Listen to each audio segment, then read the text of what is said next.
একটা বাচ্চাকে ভালো একটা স্কুলে ভর্তি করানোর জন্য আমরা বাবা মায়েরা কতই না চেষ্টা করি। কত ভালো ভালো স্কুল থেকে ফর্ম তুলি, স্বপ্ন দেখি ভালো একটা স্কুলে সুন্দর একটা পরিবেশে বাচ্চাকে পড়াবো, একটা ডিসিপ্লিনের মধ্যে দিয়ে বড় হবে। আজকে মূলত যে স্কুলটা দেখতে পাচ্ছেন, এই স্কুল থেকে আমার ছেলের জন্য ক্লাস 1-এর ফর্ম টেনেছিলাম। খুব ইচ্ছা ছিল ছেলেটাকে স্কুলে পড়াবো, তবে এত বেশি কোটা ছিল যে বিভিন্ন কোটায় বাচ্চা নেয়ার পরে জেনারেল কোটা থেকে ওরা মাত্র 25 জন বাচ্চা নিয়েছিলেন, যেটা আমার একদমই ভালো লাগেনি। আসলে এই কোটা নিয়ে বাংলাদেশে এত কিছু, তারপরও কেন কোটার প্রচলন যাচ্ছে না আমি সেটাই বুঝতে পারছি না। দেন প্রচণ্ড মন খারাপ ছিল। ছেলেটা আমাকে বোঝাচ্ছিল যে মা মন খারাপ করো না, ইনশাল্লাহ ভালো কিছু হবে, আল্লাহ দেখবা আমাকে ভালো একটা স্কুলে ভর্তি করে দিবে।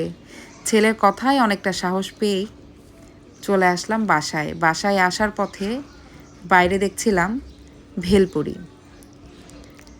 তাই আসার সময় প্রচণ্ড ভেলপুরি খেতে ইচ্ছা করছিল, বাট দাঁড়িয়ে খাওয়ার সেই ইচ্ছাটা ছিল না বলেই বাসায় পার্সেল নিয়ে এসেছিলাম।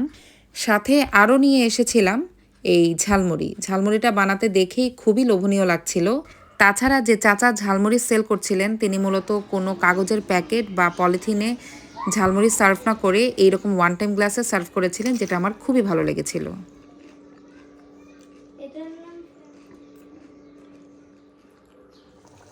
দেন চলে আসলাম কিচেনে দুপুরের লাঞ্চ প্রিপেয়ার করার জন্য।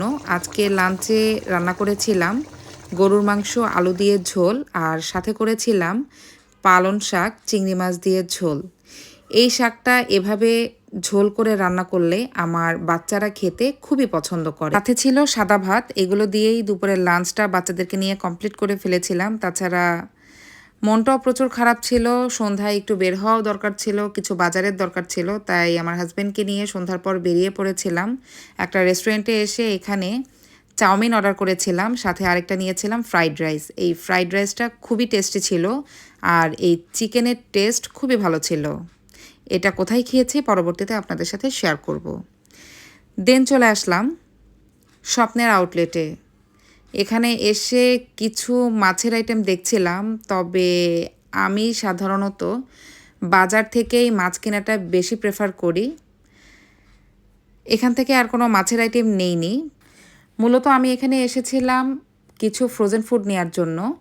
বাসায় বাচ্চাদের ফ্রোজেন ফুড শেষ হয়ে গিয়েছিল, তাই মূলত বাচ্চারা যে খাবারগুলো খেতে পছন্দ করে সে খাবারগুলো এখান থেকে নেয়ার জন্যই এসেছিলাম।